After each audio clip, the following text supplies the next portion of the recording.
وسلم تسليما كثيرا كثيرا. أما بعد فأعوذ بالله من الشيطان الرجيم. بسم الله الرحمن الرحيم. حاميم والكتاب المبين.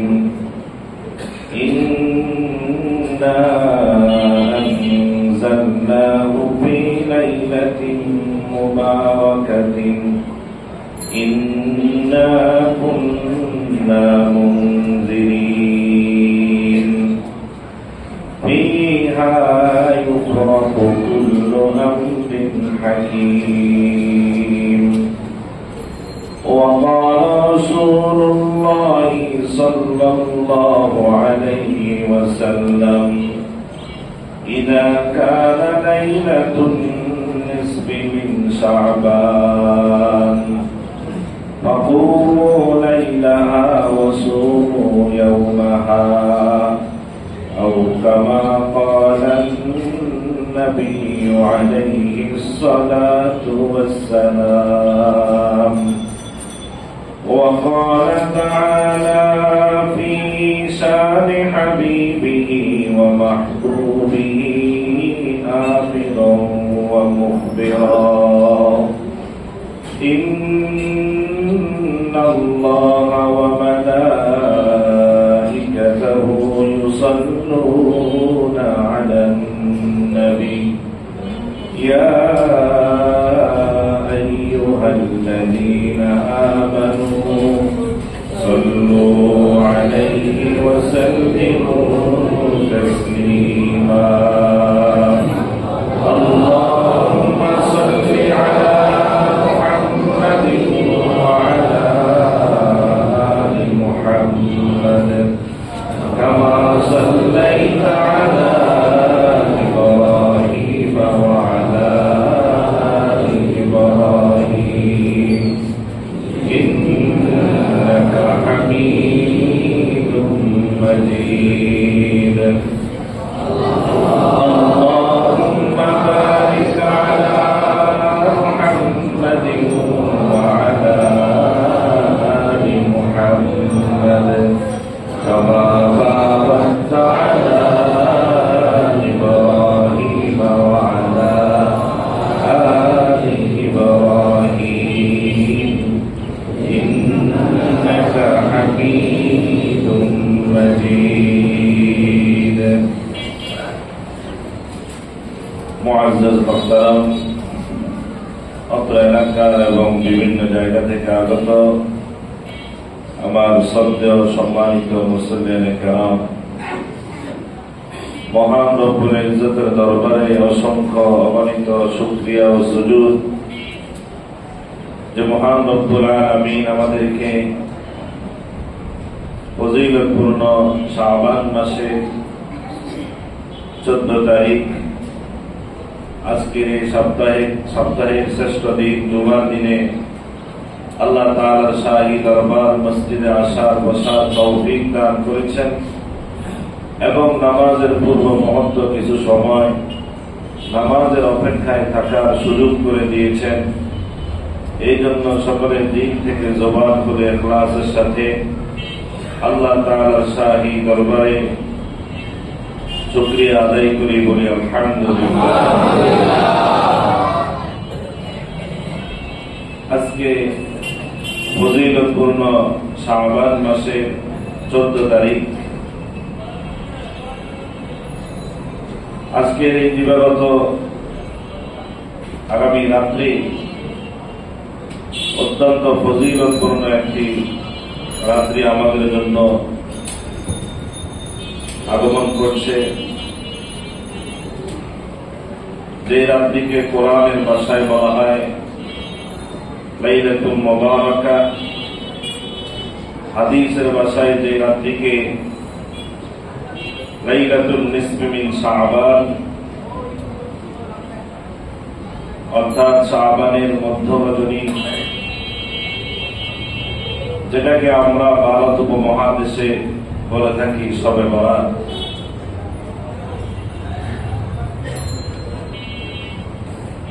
এই শবে বরাত সব মানে হলো রাত্রি, বরাত মানে হলো নাজাত এবং মুক্তি। সুতরাং শবে বরাতের অর্থ হলো মুক্তির রজনী। এই রাত্রিকে উপলক্ষ করে যেহেতু আল্লাহ তাআলা তার অসংখ্য বান্দাকে ক্ষমা করে দিবেন এবং জাহান্নাম থেকে মুক্তি দান করবেন, এই কারণে এই রাত্রিকে মুক্তির রজনী অথবা শবে বরাত বলা হয়। তবে বর্তমান সমাজে এই শবে বরাতকে নিয়ে আমাদের মাঝে দুইটি পথ পন্থা আমাদের মাঝে পরিচিত আছে। মানুষ এই শবে বরাতকে নিয়ে দুই ভাগে বিভক্ত হয়ে আছে। কেউ এই শবে বরাত কে নিয়ে অনেক বাড়াবাড়ি করে, শবে বরাতে এমন কিছু কাজ, এমন কিছু রসম রওয়াজ তারা পালন করে যেগুলা না কোরআনের দ্বারাই প্রমাণিত, না হাদিসের দ্বারাই প্রমাণিত। এক শ্রেণীর লোক আছে যারা এই শবে বরাতকে নিয়ে বাড়াবাড়ি করে, আরেক শ্রেণীর লোক আছে যারা শবে বরাতকে নিয়ে ছাড়াছাড়ি করে। তারা বলে যে শরীয়তে শবে বরাত বলতে কিছুই নেই, এগুলো কোন হাদিসের দ্বারা প্রমাণিত নাই। এই ধরনের কথা বলে বিভ্রান্ত সৃষ্টি করে। এই ধরনের মাঝে ভারসাম্যপূর্ণ অবস্থান হল আসলে শবে বরাত যেটা আমরা বলে থাকি, যেটাকে হাদিসের ভাষায় লাইলাতুন নিসফ মিন শাবান বলা হয়, এটা ফজিলত সহিহ হাদিস দ্বারা প্রমাণিত আছে। বাকি এই রাত্রে যেগুলা বাড়াবাড়ি করা হয় এগুলা হাদিসের দ্বারা প্রমাণিত নাই, বরং এগুলা বেদাত এবং শরীয়ত গৃহীত কিছু কাজ যেগুলো আমরা বাড়াবাড়ি করে থাকি। বাকি শবে বরাত যেটা লাইলাতুন নিসফ মিন শাবান, এটা সহিহ হাদিসের দ্বারা প্রমাণিত আছে। যেমন সহিহ ইবনে হিব্বান একটি বড় হাদিসের কিতাব, ওই হাদিসের 5665 নম্বর হাদিস, হযরত মুআয ইবনে জাবাল রাদিয়াল্লাহু তাআলা আনহু থেকে বর্ণিত, তিনি রাসূল আকরাম সাল্লাল্লাহু আলাইহি ওয়াসাল্লাম থেকে বর্ণনা করেন। রাসূল আকরাম সাল্লাল্লাহু আলাইহি ওয়াসাল্লাম বলেন, ইন্নাল্লাহা ইয়াত্তালিউ ফি লাইলাতিন নিসফি মিন শাবান ফায়াগফিরু লিজামি'i খালকিহি ইল্লা লিমুশরিকিন আও মুসাহিন। রাসূল আকরাম সাল্লাল্লাহু আলাইহি ওয়াসাল্লাম ইরশাদ করেন, শাবান মাসের মধ্য রজনী অর্থাৎ শাবান মাসের 14 তারিখ দিবাগত রাত্রিতে আল্লাহ তাআলা তার পৃথিবীর বান্দাদের উপর মনোযোগী হন। মনোযোগী হয়ে আল্লাহ তাআলা তার সকল গুনাহগার বান্দাকে ক্ষমা করে দেন। তবে দুই শ্রেণীর লোক ছাড়া, এক নম্বর হলো ইল্লা লিমুশরিকিন আও মুসাহিন, এক নম্বর হলো যারা আল্লাহর সাথে শিরিক করে, মুশরিক যারা, তাদেরকে এই রাত্রিতে ক্ষমা করা হবে না যদি তওবা না করে। আও মুসাহিন, অথবা যারা বিদ্বেষ পোষণকারী, যারা এরকম ভাবে বিদ্বেষ পোষণ করে, হিংসা করে, ফিতনা ফাসাদ সৃষ্টি করে, এই দুই শ্রেণীর লোক ছাড়া আল্লাহ তাআলা বাকি সকল গুনাহগারকে ক্ষমা করে দিবেন। এই হাদিসটা সকল মুহাদ্দিসিনে কেরাম এই হাদিসটাকে সহিহ বলেছেন। এই হাদিসটা প্রায় 10 জন সাহাবীতে বর্ণিত আছে। প্রায় 10 জন সাহাবাই কেরাম এই হাদিসটাকে বিভিন্ন সনদে বর্ণনা করেছেন। হযরত আবু বকর সিদ্দিক রাদিয়াল্লাহু তাআলা আনহু এই হাদিসটা বর্ণনা করেছেন। 2 নম্বরে হযরত আলী কাল্লামাল্লাহু ওয়াজহাহু এই হাদিসটাকে বর্ণনা করেছেন। 3 নম্বরে আম্মা জান হযরত আয়েশা রাদিয়াল্লাহু তাআলা আনহা এই হাদিসটাকে বর্ণনা করেছেন। 4 নম্বর হযরত আবু হুরায়রা রাদিয়াল্লাহু তাআলা আনহুর পক্ষ থেকে এই হাদিসটাকে বর্ণনা করা হয়েছে। 5 নম্বর হযরত আউফ ইবনে মালিক রাদিয়াল্লাহু তাআলা আনহু। 6 নম্বর হযরত আবু মুসা আশআরী রাদিয়াল্লাহু তাআলা আনহু। 7 নম্বর হযরত আব্দুল্লাহ ইবনে আমর ইবনে আল-আস রাদিয়াল্লাহু তাআলা আনহু। 8 নম্বর হযরত আবু সালামা খুশানী রাদিয়াল্লাহু তাআলা আনহু। 9 নম্বর হযরত উসমান ইবনে আবিল আস রাদিয়াল্লাহু তাআলা আনহু। 10 নম্বর হযরত মুআয ইবনে জাবাল রাদিয়াল্লাহু তাআলা আনহু। এই জলিলুল কদর 10 জন সাহাবী এই হাদিসটাকে বর্ণনা করেছেন। এই কারণে প্রায় সকল মুহাদ্দিসিনে কেরাম বলেন শবে বরাত সংক্রান্ত এই হাদিস সম্পূর্ণ সহিহ। এটার উপর আমাদের আমল করতে কোনো আপত্তি নাই। এটা সহিহ হাদিস। এমনকি যারা শবে বরাত বলতে কিছু নাই বলে সমাজে বিভ্রান্ত সৃষ্টি করে, তাদের বড় ইমাম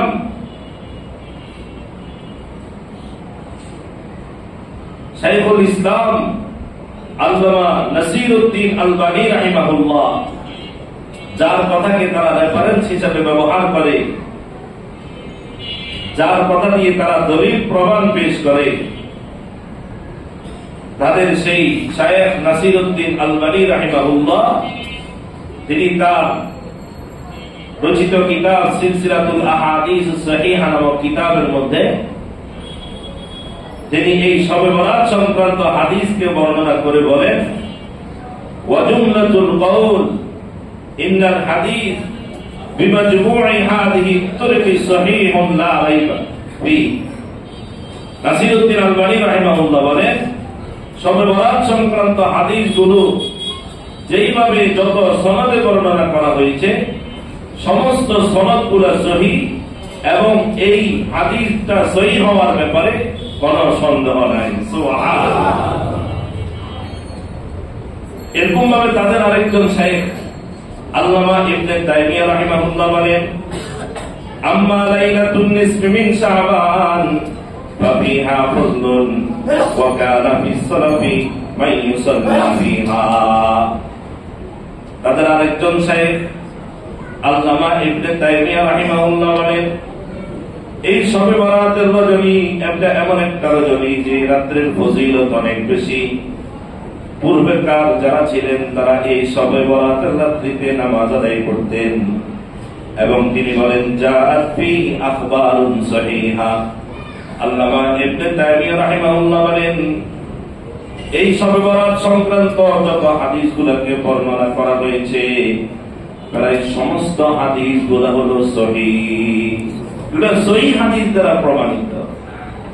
সুতরাং অতি সংক্ষেপে আমরা বুঝতে পারলাম এই শবে বরাত, যেটাকে হাদিসের ভাষায় লাইলাতুন নিসফি মিন শাবান বলা হয়, শাবান মাসের মধ্য রজনী, এই রাত্রিটা ফজিলত সহিহ হাদিসের দ্বারা প্রমাণিত।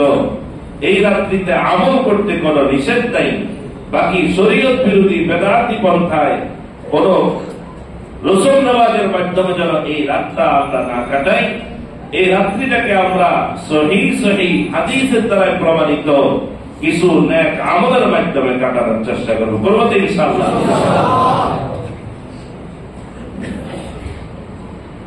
এই শবে বরাত, যেটাকে আমরা শবে বরাত হিসাবে চিনি, এই শবে বরাত রাত্রির কেমন ফজিলত? 1 নম্বর ফজিলত হলো এই রাত্রিটা এমন এই রাত্রিটাকে লাইলাতুল মুবারাকা বলা হয়।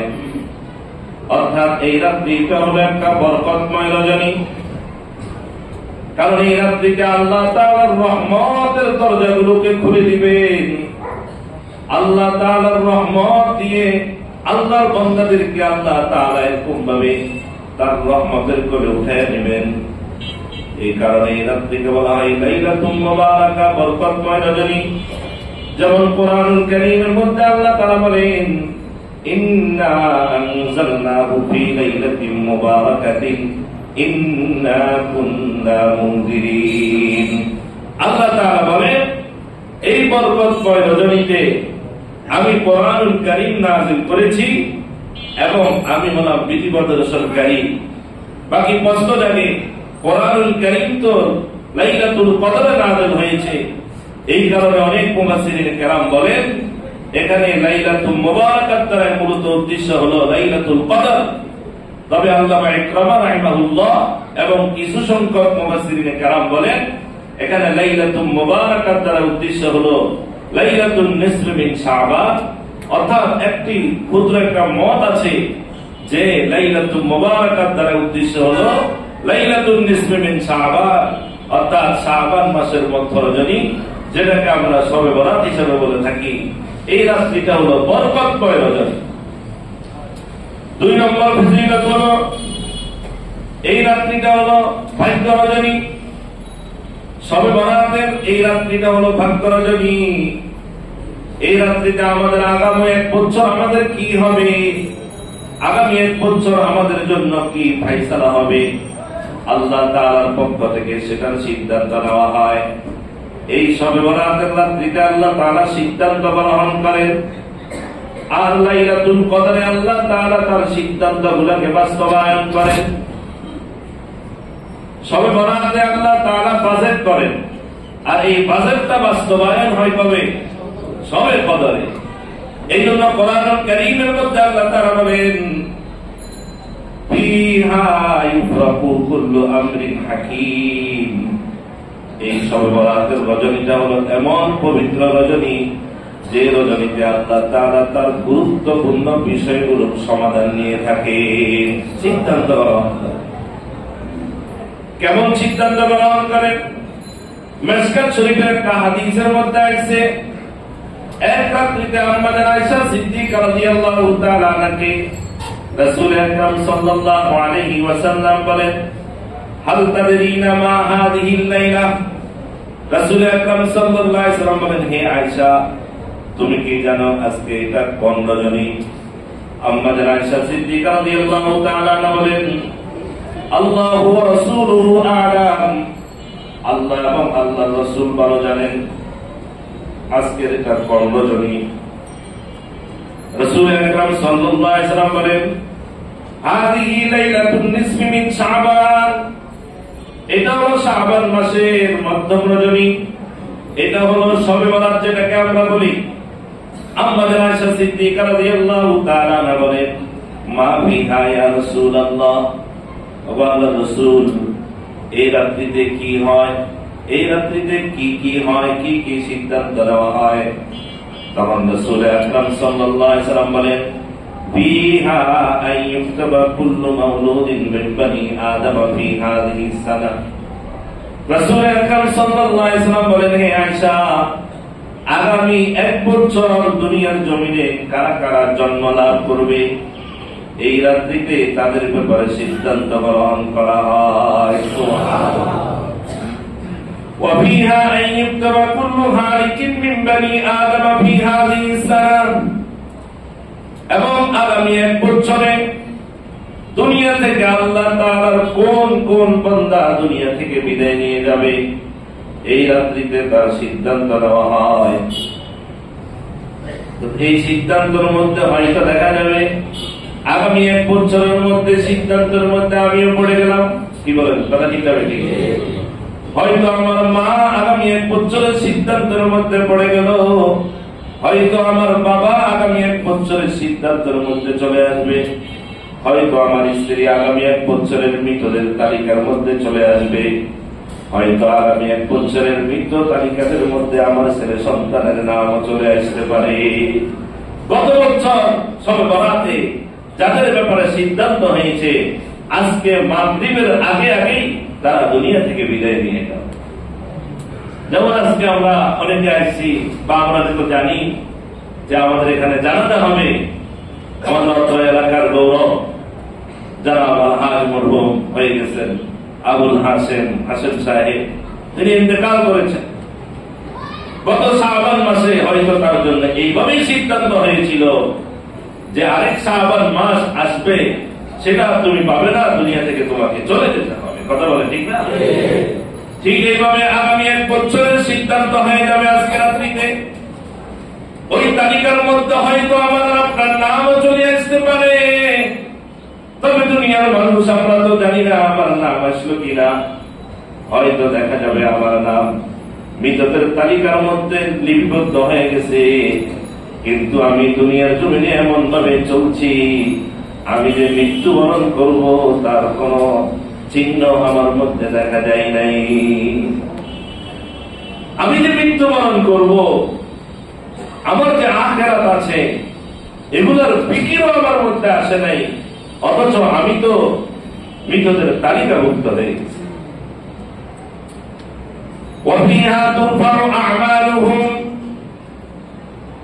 এবং আজকের এই রজনীটা হবে এমন একটা রজনী, যেই রজনীতে আমাদের সকলের আমলনামাগুলোকে আল্লাহর দরবারে পেশ করা হবে। সুবহানাল্লাহ বলে, আমাদের আমলগুলোকে আল্লাহর দরবারে পেশ করা হবে।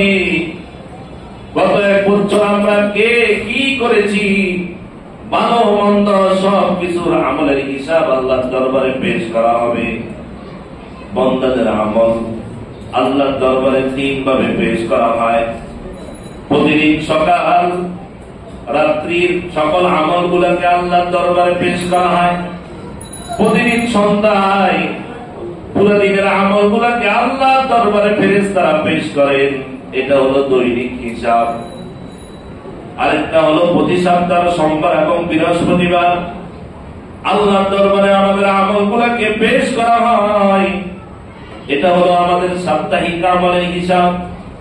আরেকটা হলো বাৎসরিক ভাবে প্রতি বছর এই সবে বরাতে আমাদের আমলগুলোকে আল্লাহর দরবারে পেশ করা হয়। যার আমল ভালো তার জন্য ভালো সিদ্ধান্ত হবে, আমার আমল যদি খারাপ থাকে আমার জন্য খারাপ সিদ্ধান্ত হবে। গত 1 বছরে আমরা কত কি করেছি, কথা বলেন না কেন? আরে কথা বলে, এই দিক সেই দিক তাকায় তো লাভ নেই, কথা শুনেন। গত 1 বছর আমরা কে কি করেছি একটু চিন্তা ফিকির করেন। আজকে হলো আমার চিন্তা ফিকির করার দিক। গত 1 বছরে আমার দ্বারাই কত অন্যায় হয়ে গেছে, গত 1 বছরে আমি কত অপরাধ করেছি, গত 1 বছরে আমি কয়টা মিথ্যা কথা বলেছি, গত 1 বছরে আমি কত টাকা সুদের টাকা খাইছি, গত 1 বছরে আমি কত ঘুষ খাইলাম, গত 1 বছরে আমি কতজনকে এরকম ভাবে কত জনের উপর জুলুম করেছি, গত 1 বছরে আমি কত টাকা আত্মসাৎ করেছি, গত 1 বছরে আমি কত টাকা চাঁদাবাজি করেছি, গত 1 বছরে আমি কতজন মানুষকে কষ্ট দিয়েছি, গত 1 বছরে আমি কি কি খারাপ কাজ করলাম, এগুলাকে আজকে আমার একটু হিসাব করা দরকার। এবং গত 1 বছরে আমি কতটুকু ভালো কাজ করলাম, এগুলাকে একটু হিসাব করা দরকার। কারণ আজকের রাত্রিতে তো আমার আমলনামাকে আল্লাহর দরবারে পেশ করা হবে। আমার আমলনামা যদি নাকি ভালো থাকে তো ভালো, যদি আমার আমলনামা খারাপ থাকে তাড়াতাড়ি তওবা ইস্তেগফার করে আমার আমলনামাকে পবিত্র করার চেষ্টা করি, যাতে করে আমার আমলনামাটা পবিত্র অবস্থায় আল্লাহর দরবারে পেশ করা হয়। এই জন্য এই রাত্রিটা অত্যন্ত গুরুত্বপূর্ণ। ওয়াফিহা তুরফাউ আমালুহুম, এই রাত্রিতে আমাদের আমলনামাগুলোকে আল্লাহর দরবারে পেশ করা হবে। ওয়াফিহা তুনজালু আরযাকুহুম, এবং আগামী 1 বছরে আমার রিজিক কি হবে, আমি কি খাবো, আমার রিজিকের ফয়সালা রিজিকের বাজেটও আজকে হবে, আর এটা লাইলাতুল কদরে বাজেট বাস্তবায়ন হবে। সুতরাং এই রাত্রিটাকে আমি যত গুরুত্ব দিব আমার জন্য তত ফজিলতপূর্ণ হবে। এই রাত্রিকে যত ইবাদত বন্দেগীর মাধ্যমে কাটাবো তত আমার জন্য ভালো সিদ্ধান্ত হবে। আয় আল্লাহ, আপনি আমাদের জন্য ভালো সিদ্ধান্ত গুলো নিয়ে নেন। সকল বলি আমিন। আরেকটা হাদিসের মধ্যে আসছে এই রাত্রিটা 3 নম্বর ফজিলত। 1 নম্বর হলো এটা বরকতময় রজনী, 2 নম্বর হলো এটা ভাগ্য রজনী, 3 নম্বর হলো এই রাত্রিটা হলো আপনার ক্ষমার রজনী। সুবহানাল্লাহ। এই রাত্রিটা হলো ক্ষমার রজনী। আল্লাহ তাআলা এই রাত্রিতে তার অসংখ্য অগণিত বান্দাকে ক্ষমা করে দিবে। আয় আল্লাহ, আপনি আমাদেরকে আপনার ক্ষমা প্রাপ্তদের মধ্যে অন্তর্ভুক্ত করে নেন। সকলে বলি আমিন।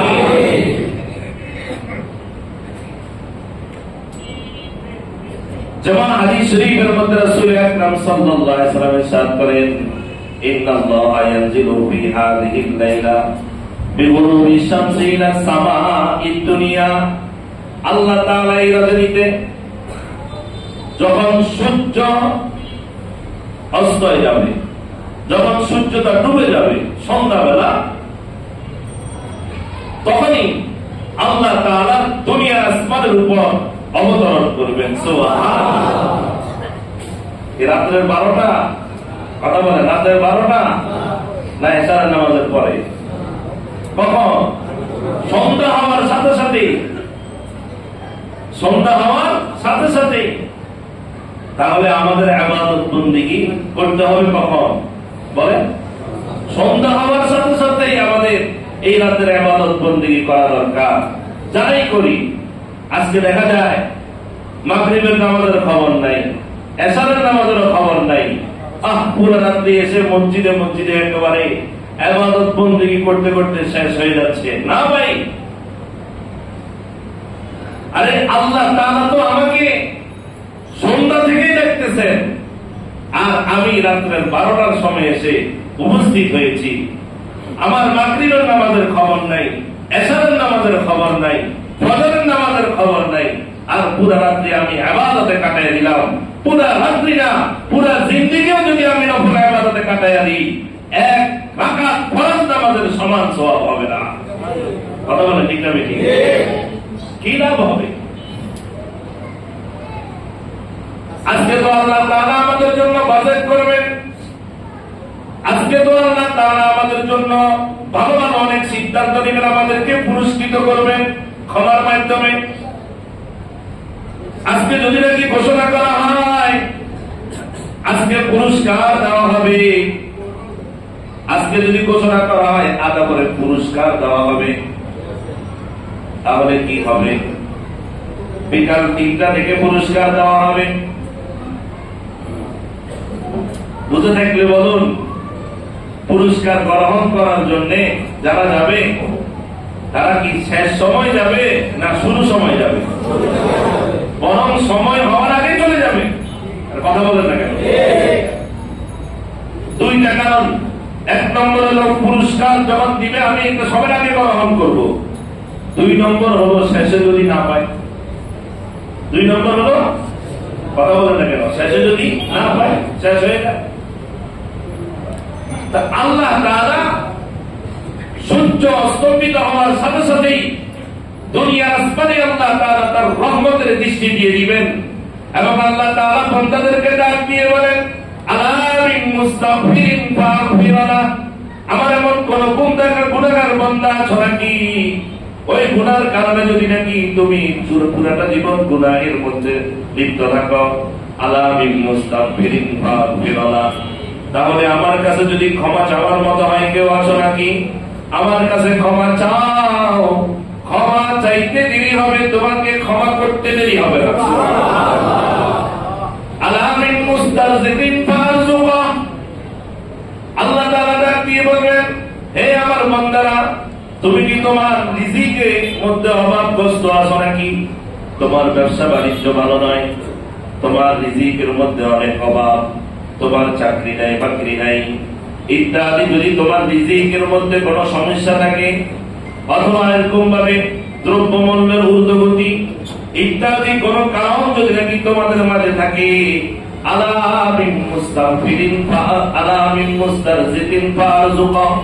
আমার কাছে রিজিক চাও, আজকে তোমাদের জন্য আমি রিজিকের ভান্ডার খুলে দিব। আল্লাহর কাছে চান, বন্দার কাছে কেন চান?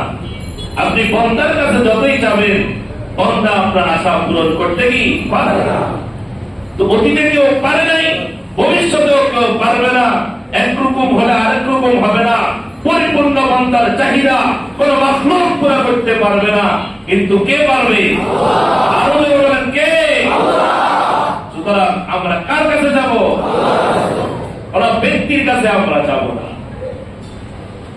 কথা বলেন ঠিক না বেটি? কার কাছে যাব? আজকে আল্লাহর দরবারে আমরা দোয়া করব, আয় আল্লাহ আমার জন্য উত্তম রিজিকের ফায়সালা করেন, আয় আল্লাহ আমার চাকরির ব্যবস্থা করে দেন, আয় আল্লাহ আমার বরকতময় ব্যবসার ব্যবস্থা করে দেন, আয় আল্লাহ দ্রব্যমূল্যের ঊর্ধ্বগতিকে আপনি স্বাভাবিক করে দেন। এইভাবে দোয়া করতে পারবো না? আয় আল্লাহ আমাদের বাংলাদেশের পুরো জমিনকে আপনি আবাদি জমিন বানাইয়া দেন, আমাদের বাংলাদেশের মধ্যে সকল প্রকারের ফসল ফুল ফল দিয়ে আপনি ভরপুর করে দেন। সুবহানাল্লাহ। কি বলেন, এই দোয়া করতে পারবো না? আল্লাহ তো বলেন চাও আমি দিব। কথা বলেন, চাও আমি দিব। শুধু তাই নয়, শুনেন, শুধু তাই নয়, আল্লাহ তাআলার দরবারে যদি, খেয়াল করেন, আল্লাহ তাআলার দরবারে যদি সারা পৃথিবীর সকল মানুষ না শুধু সারা পৃথিবীর সকল মাখলুক যদি নাকি আল্লাহর কাছে চায়, আল্লাহ তাআলা যদি সকলের চাহিদা অনুযায়ী সকলকে আল্লাহ তাআলা দান করেন, বুঝে দেখলে বলুন আল্লাহর ভান্ডার থেকে বিন্দু মাত্র কি কমবে? আরো জোরে বলেন, কমবে? কমবে না। আর কেউ যদি বন্দার কাছে চায়, ওই কিছু দিয়া বাকিগুলো আর দিতে পারবে না। কথা বলেন, কে দিতে পারবে? আল্লাহ। এই জন্য আমরা আজকে রাত্রে আল্লাহর কাছে বেশি বেশি চাবো। এবং আল্লাহ তাআলা আরো ডাক দিয়ে বলবেন, আল্লাহ তাআলা বলবেন, হে আমার বান্দা, আজকে কে কি সমস্যার মধ্যে আছো? কেউ শারীরিক ভাবে সমস্যার মধ্যে আছো, কেউ পারিবারিক ভাবে সমস্যার মধ্যে আছো, কেউ সামাজিক ভাবে সমস্যা আছো। বিভিন্ন সমস্যা আজকে আমরা জর্জরিত, বিভিন্ন রোগে শোকে আমরা জর্জরিত, অনেক জটিল জটিল রোগে আক্রান্ত। আল্লাহ তাআলা বলেন, বান্দা তুমি যদি নাকি এরকম ভাবে আমার কাছে চাও তোমার সকল বিপদ আপদ থেকে রক্ষা পাওয়ার জন্য, আল্লাহ তাআলা বলেন ফাবুআবিহি, তুমি যে রোগের রোগী হও না কেন, আজকে আমার কাছে ওই রোগ থেকে মুক্তির প্রার্থনা করো, আমি তোমাকে রোগ মুক্তি করে দিব। আলা কাযা আলা কাযা হাত্তা ইয়াতলুআল ফাজর। রাসূল আকরাম সাল্লাল্লাহু আলাইহি ওয়াসাল্লাম বলেন, এইভাবে তোমার মনের যা আছে সব কিছু আজকে আল্লাহর দরবারে পেশ করো। এরকম ভাবে ফজরের সময় পর্যন্ত আল্লাহ তাআলা তোমাদের সকল আবেদনগুলোকে শুনবেন এবং সকল আবেদনগুলোকে আল্লাহ তাআলা পূরণ করবেন। সুবহানাল্লাহ। আমরা যাবো তো আল্লাহর কাছে, তবে মনে রাখবেন এটা কখন থেকে? আরে কথা বলেন, মাগরিব থেকে সূর্য অস্ত যাওয়ার সাথে সাথে। আল্লাহ তো সূর্য অস্ত যাওয়ার সাথে সাথে এসে আমাকে ডাকবেন, আর আমি ডাকে সারা দিচ্ছি রাত 12টায়। আমার মাগরিবের নামাজের খবর নাই, এশারের নামাজের খবর নাই। রাত 12টার সময় তো আমার ভিতরে আমি যদি ইচ্ছা করি যে ঘুমাবো না, তারপরেও শরীরের মধ্যে একটা ক্লান্তি চলে আসে। আরে কথা বলে থাকে। এই জন্য আমরা মাগরিবের পর থেকে ইবাদত বন্দেগী শুরু করবো। রাজি আছেন ইনশাআল্লাহ? কারা কারা রাজি আছি যে আজকে মাগরিবের পর থেকে ইবাদত শুরু করব?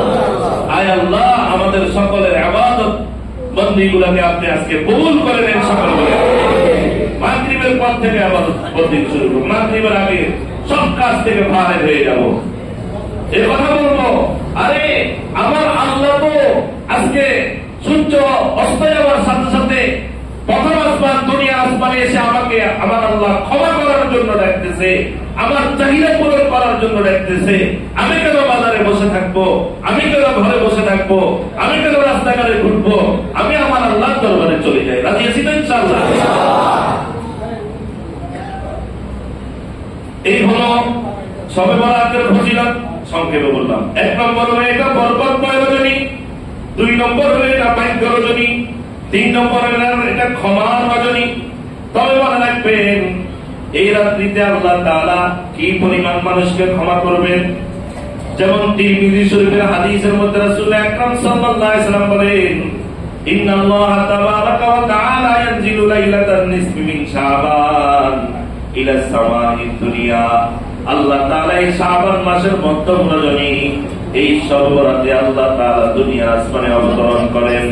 ওয়ায়াগফিরু লি আকতারা মিন আদাদি শারি কারামি কালবি।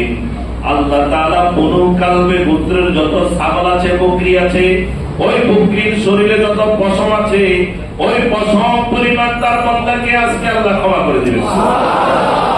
আরবের মধ্যে একটা গোত্র ছিল, যে গোত্রের নাম হলো বনু কালব। ওই বনু কালব গোত্রে তারা এরকম ভাবে বকরি চড়াতো, তাদের বেশি বকরি ছিল, বকরির পাল ছিল।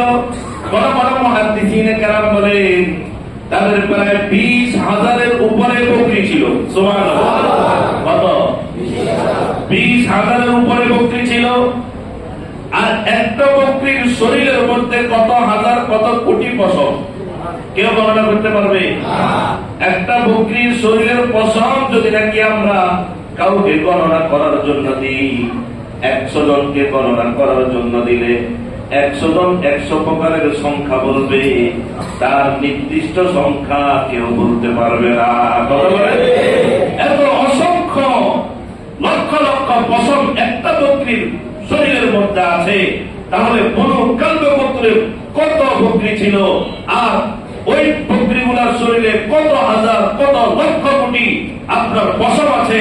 সেই পরিমাণ বান্দাকে আল্লাহ তাআলা এই রাত্রিতে আল্লাহ তাআলা ক্ষমা করে দিবেন। সুবহানাল্লাহ।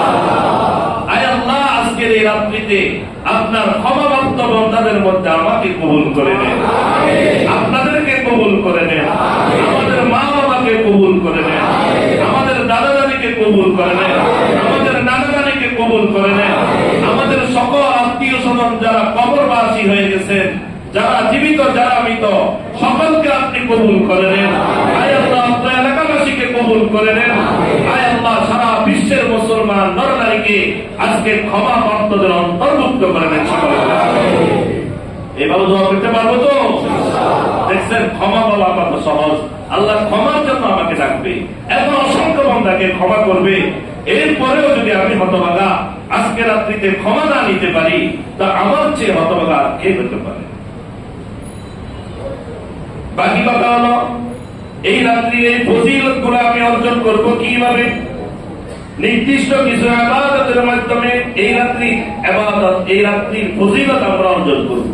নির্দিষ্ট কিছু ইবাদত, নিজের বানানো কোনো ইবাদত না।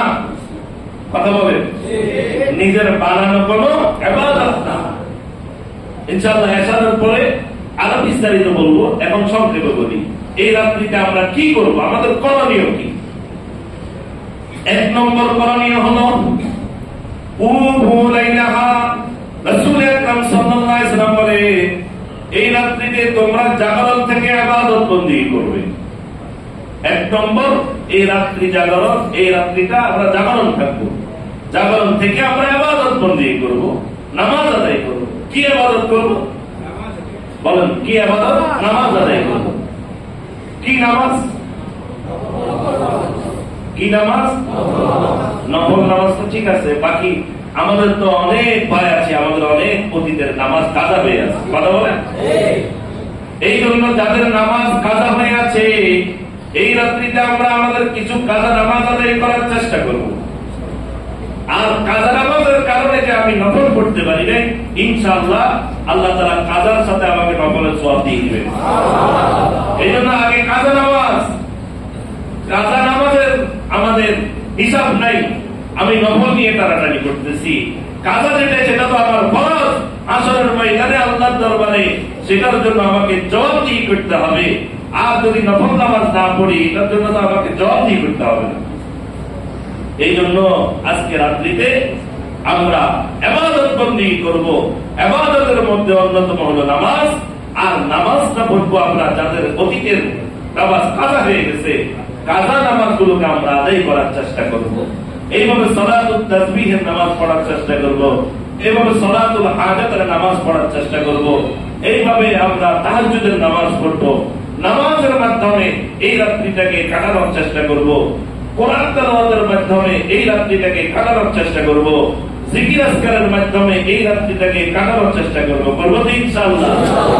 নির্দিষ্ট কোনো আমল নাই, নির্দিষ্ট কোনো আমল নাই, শুধু কথা হলো রাত্রি জাগরণ থেকে ইবাদত করা, যে কোনো ইবাদত করা, হয়তো নামাজ, না হয় জিকির আজকার, না হয় কোরআন তেলাওয়াত, না হয় তওবা ইস্তেগফার, না হয় আল্লাহর দরবারে দোয়া, আল্লাহর দরবারে কান্নাকাটি করা, এগুলাই।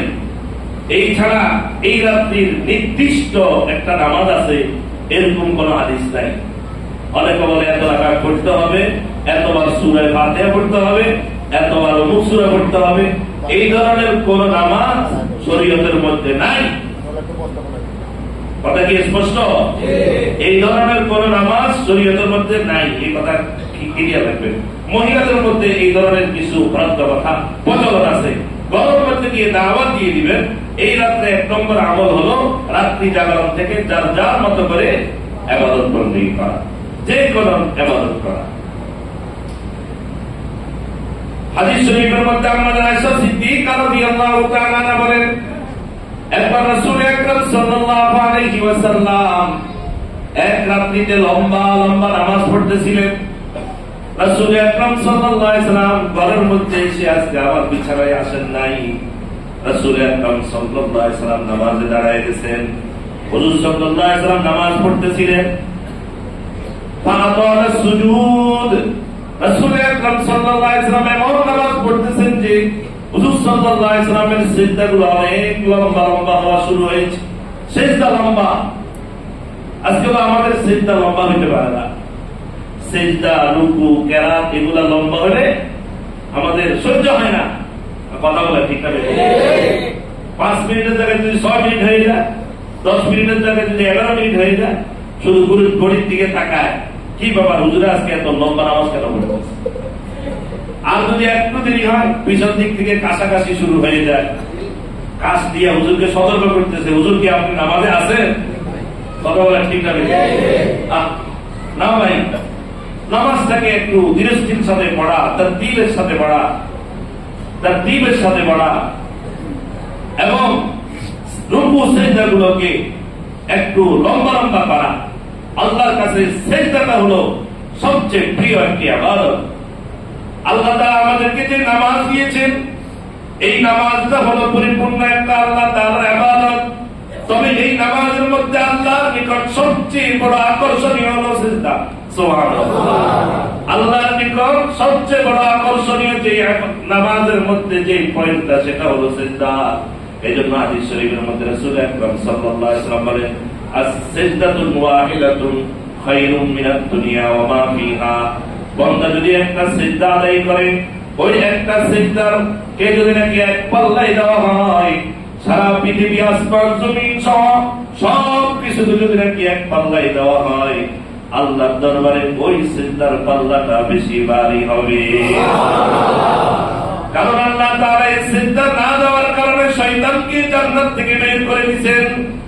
আল্লাহ তাআলার কাছে সবচেয়ে আকর্ষণীয় সিজদা। বান্দা আল্লাহ তাআলার কুদরতি পায়ের উপর যখন পড়ে যায়, তখন আল্লাহ তাআলার আরশে আজিমের মধ্যে একটা জোশ চলে আসে। আল্লাহ তাআলা তখন ফেরেশতাদেরকে বলে, আমার ফেরেশতারা দেখো, তোমরা বলেছিলে দুনিয়ার জমিনে কাউকে বান্দাকে সৃষ্টি না করতে, দেখুন আমি আমার বান্দাকে সৃষ্টি করেছি। সারাদিন সে নিজের কাজ কর্ম করলো, আর এখন দেখো আমার ডাকে এসে আমার কুদরতি পায়ে এসে এখন তার কপাল দিয়ে ঘষাঘষি শুরু করে দিয়েছে। আল্লাহ তাআলা খুশি হয়ে যাবে। এই জন্য সিজদাটাকে লম্বা করা। আমাদের আয়েশা বলেন রাদিয়াল্লাহু তাআলা, এক রাত্রি দাবি দেখি রাসূল আকরাম সাল্লাল্লাহু আলাইহি ওয়াসাল্লাম লম্বা লম্বা সিজদা দিয়ে নামাজ পড়তেছিলেন। আমি মনে করেছিলাম এত লম্বা সিজদা, রাসূলের শরীরের মধ্যে কোনো নাড়াচাড়া নাই। আমি মনে করেছিলাম না জানি হুজুর সাল্লাল্লাহু আলাইহি ওয়াসাল্লাম ইন্তেকাল করেছে। মরা মানুষ যেরকম ভাবে নাড়াচাড়া ছাড়া থাকে, হুজুর সাল্লাল্লাহু আলাইহি ওয়াসাল্লাম সিজদার মধ্যে এইভাবে পড়ে আছে। আম্মা আয়েশা সিদ্দিকা রাদিয়াল্লাহু তাআলা আনহা বলেন, আমি ভয় পেয়ে গেলাম। ভয় পেয়ে ফাহাদাতু ইবহামাহু, আমি রাসূল আকরাম সাল্লাল্লাহু আলাইহি ওয়াসাল্লামের এরকম ভাবে তার হাতের আঙ্গুলকে আমি নাড়া দিলাম। হুজুর এভাবে সিজদায় না, আমি রাসূলের আঙ্গুল ধরে এভাবে নাড়া দিলাম। হুজুর সাল্লাল্লাহু আলাইহি ওয়াসাল্লাম তার স্বাভাবিক অবস্থায় আছে। এরপরে রাসূল আকরাম সাল্লাল্লাহু আলাইহি ওয়াসাল্লাম নামাজ শেষ করলেন। নামাজ শেষ করে রাসূল আকরাম সাল্লাল্লাহু আলাইহি ওয়াসাল্লাম আম্মা আয়েশা রাদিয়াল্লাহু তাআলা আনহাকে বললেন, কি আয়েশা, তুমি এমন কেন করলা? তুমি কি জানো এটা কোন রাত্রি? হে আয়েশা, এটা হলো লাইলাতুন নিসফি মিন শাবান। এটা হলো ওই রাত্রি, যে রাত্রিটা হলো শাবান মাসের মধ্য রজনী, যেটাকে আমরা শবে বরাত বলি। রাসূল আকরাম সাল্লাল্লাহু আলাইহি ওয়াসাল্লাম বলেন, ইন্নাল্লাহা ইয়াত্তালিউ আলা ইবাদিহি ফি হাযিহিল লাইলা, এই রাত্রিতে আল্লাহ তাআলা তার বান্দাদের প্রতি মনোযোগী হন। ফায়াগফিরু লিল মুস্তাগফিরিন ওয়া ইয়ারহামু লিল মুস্তারহামিন। এই রাত্রে আল্লাহ তাআলার নিকট যারা ক্ষমা চায়, আল্লাহ তাআলা তাদেরকে ক্ষমা করে দেন। আল্লাহর নিকট যারা দয়া চায়, আল্লাহ তাদের প্রতি দয়া করে। আমি লম্বা লম্বা সিজদা দিয়ে আল্লাহর কাছে আমার জন্য, আমার উম্মতের জন্য ক্ষমা চাইতেছি। সুবহানাল্লাহ। তো লম্বা লম্বা সিজদা দিয়ে নামাজ আদায় করা, এই রাত্রিতে আমাদের এক নম্বর আমল হবে, আমরা নামাজ পড়ব। ঠিক আছে ইনশাআল্লাহ। দুই নম্বর আমল হলো শবে বরাত উপলক্ষে আগামী দিন আমরা রোজা রাখবো। রাজি আছি তো ইনশাআল্লাহ? এটা ফরজ না ওয়াজিব না, এটা নফল রোজা। কি রোজা? এই রোজার নিয়ত করবেন যে আমি শবে বরাতের রোজার নিয়ত করিলাম, শবে বরাতের রোজার নিয়ত করিলাম, বাস। এই রোজার এটাই নিয়ম, এটাই নিয়ত করবেন। নিয়ত করে নফল রোজা রাখবেন। যেমন হাদিস শরীফের মধ্যে রাসূল আকরাম সাল্লাল্লাহু আলাইহি ওয়াসাল্লাম ইরশাদ করেন, ইযা কানা লাইলাতুন নিসফি মিন শাবান ফাকুমু লাইলাহা ওয়া সুমু ইয়াওমাহা। যখন শাবান মাসের মধ্যম রজনী এসে যায়, রাত্রিবেলা তোমরা ইবাদত বন্দি করবা, দিনের বেলায় তোমরা রোজা রাখবা। আর 3 নম্বরে রাত্রের আমল হলো কবর জিয়ারত করা। কি করা? কথা বলেন না। কবর জিয়ারত করা। মোটা দাগে আমলগুলো বলে দিচ্ছি। কি করা? কবর জিয়ারত। আম্মা আয়েশা সিদ্দিকা রাদিয়াল্লাহু তাআলা আনহা বলেন, একদিন রাসূল আকরাম সাল্লাল্লাহু আলাইহি ওয়াসাল্লাম আমার ঘরে তাশরীফ আনলেন রাত্রিবেলা। হঠাৎ করে আমি রাত্রি ঘুম থেকে জাগ্রত হয়ে দেখি রাসূল আকরাম সাল্লাল্লাহু আলাইহি ওয়াসাল্লাম আমার ঘরের মধ্যে নাই। আমার মনের ভিতরে একটু চোট লাগলো, না জানি হুজুর সাল্লাল্লাহু আলাইহি ওয়াসাল্লাম অন্য কোন স্ত্রীর ঘরে চলে গেলেন কিনা। আমি বের হয়ে রাসূল আকরাম সাল্লাল্লাহু আলাইহি ওয়াসাল্লামকে তালাশ করতেছিলাম। তালাশ করতে করতে আমি কোথাও পাই না। এক পর্যায়ে দেখি মসজিদে নববীর পাশেই তো জান্নাতুল বাকি। আমি জান্নাতুল বাকি কবরস্থানে গেলাম, যেখানে সাহাবায়ে কেরামের কবর আছে, যেখানে নবীদের কবর আছে। রাসূল আকরাম সাল্লাল্লাহু আলাইহি ওয়াসাল্লামকে দেখি, রাসূল আকরাম সাল্লাল্লাহু আলাইহি ওয়াসাল্লাম ওই জান্নাতুল বাকি কবরস্থানে গিয়ে কবরবাসীদের কবর জিয়ারত করছেন এবং 2 হাতকে আসমানের দিকে উঠায়া কবরবাসীর জন্য এবং উম্মতের জন্য দোয়া করতেছে। সুতরাং এর দ্বারা প্রমাণিত হলো এই রাত্রিতে কবর জিয়ারত করা। আহা, অনেক ভাই আছি, আমার মা কবরে আছে, আমার বাবা কবরে আছে, আমার স্ত্রী কবরে আছে, আমার আত্মীয় স্বজন কবরে আছে, কিন্তু অনেক সন্তান, হতভাগা সন্তান এমন আছি, ওই যে কবরে রেখে আসলাম, একদিনও মা বাবার কবরে গিয়ে দাঁড়াতে পারি নাই। অনেক হতভাগা সন্তান আছি, আমার মা বাবা, স্ত্রীর কবর, সন্তানের কবর, আত্মীয় স্বজনের কবরে পুরো বছরে একবার যেতে পারি না। আমি আমার দুনিয়ার সব চাবিনাগুলো সমাধান করতে পারি, যেখানে প্রয়োজন সেখানে যেতে পারি। আমার বাড়ির পাশে আমার মার কবর, বাবার কবর, আমার দাদা দাদির কবর, আত্মীয় স্বজনের কবর, কিন্তু তাদের কবরে আমি যেতে পারি না, তাদের জন্য আমি দোয়া করতে পারি না। মনে রাখবেন, আমি যদি আমার মা বাবার কবরের সামনে দাঁড়িয়ে যাই, আমি যদি আমার ছেলে সন্তান স্ত্রী আত্মীয় স্বজনের কবরের সামনে দাঁড়িয়ে যাই, এরকম ভাবে আমি যদি কোরআন কারীম থেকে কিছু আয়াত এবং কিছু সূরা তেলাওয়াত করে যদি নাকি এরকম ভাবে তাদের জিয়ারত করি, এই জিয়ারতের সওয়াব তাদের রূহের উপর আল্লাহ পৌঁছিয়ে দিবেন। অনেক সময় দেখা যায় এই জিয়ারতের কারণে তাদের কবরের আযাব মাফ হয়ে যায়। তারা তো অপেক্ষায় আছে, আজকে রাত্রিতেও তারা অপেক্ষায় থাকবে। প্রথম মারা যাওয়ার পরে কয়েকদিন একেবারে কবরের পাশে গিয়ে কান্না কাটি, সূরা ইয়াসিন তেলাওয়াত, আরো কত কিছু আমলের কোনো অভাব নাই। পরে আর কি নাই, খবর নাই। যত দিন যায় তত দূরে সরে যায়। আর এটার জন্য কবরে যাইতে হবে, এটাও জরুরি না। আপনি ঘর থেকে বসে বসে আপনি জিয়ারতের নিয়তে সূরা ফাতিহা পড়েন, 3 বার সূরা ইখলাস পড়েন, যেখান থেকে আপনি মনে চায় পড়েন, পড়ে আপনি এটা বিদ্যুতের রুহের উপর পৌঁছায় দেন, এটাও জিয়ারত হয়ে যাবে। এটাও কি হয়ে যাবে? জিয়ারতের জন্য কবরে যেতে হবে, এটা জরুরি না। তবে হ্যাঁ, যদি কবর কাছে থাকে তাহলে কবরের সামনে গেলেন, সেখানে যাওয়ার পরে নিজের দিকটা ও কবর থেকে আর একটু নরম হলো, কথা বলে ঠিক না? এই জন্য আজকে রাত্রিতে আমরা কবর জিয়ারত করবো তো ইনশাআল্লাহ। সবাই বলেন করবো তো ইনশাআল্লাহ। সবাই কবর যাবো তো ইনশাআল্লাহ। আয় আল্লাহ আমাদেরকে কবর জিয়ারত করার তৌফিক দান করেন।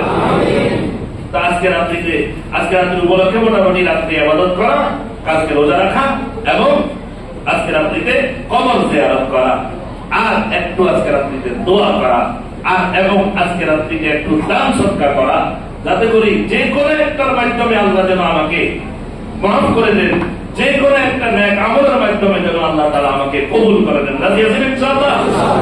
আজকে রাত্রিতে আমরা করব নাকি? আজকে রাত্রিতে 1 নম্বর, আজকে রাত্রিকে উপলক্ষ করে আতশবাজি করব না। এই যুবক ভাইরা কি করবো না? এটা যেরকম ভাবে শরীয়তের পক্ষ থেকে নিষেধ, রাষ্ট্রের পক্ষ থেকে নিষেধ। আতশবাজি করবো না, পটকাবাজি করবো না, আগুন নিয়ে খেলাখেলি করবো না। রাজি আছি তো ইনশাআল্লাহ?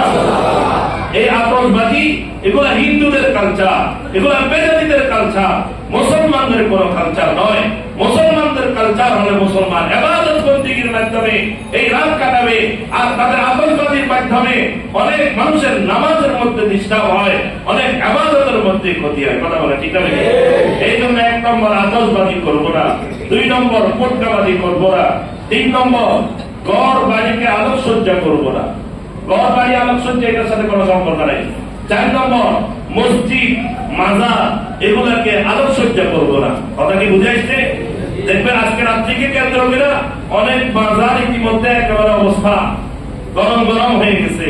আমাদের অনেক ভাই আজকে রাত্রি ইবাদত করার জন্য মাজারে চলে যাবে, মাজারে গিয়ে মাজারে সিজদা দিবে, মাজারে গিয়ে বাবাকে সিজদা দিবে। আরে তোমাকে আল্লাহ রাখতেছেন আল্লাহকে সিজদা দেওয়ার জন্য, তুমি কেন মাজারে ঢুকে না? কথা বলেন।